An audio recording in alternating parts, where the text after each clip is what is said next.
Amics i amigues, avui hem pujat fins al Tossal de la Baltasana, 1.201 metres.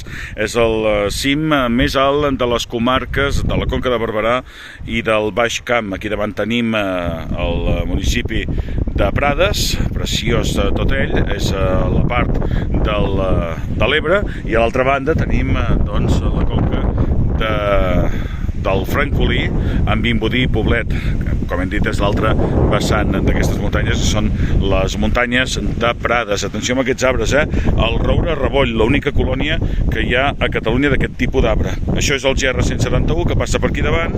Aquí tenim la serralada preciosa del Montsant, que és una autèntica preciositat. El cim té unes vistes realment magnífiques, és molt fàcil de pujar i la veritat és que val realment la pena. Hem pujat amb els gossos avui, amb en Bruce i la Duna, que estan per aquí darrere, i també amb l'Eric, que ha fet una bona ruta amb nosaltres fins al Tossal de la Baltasana.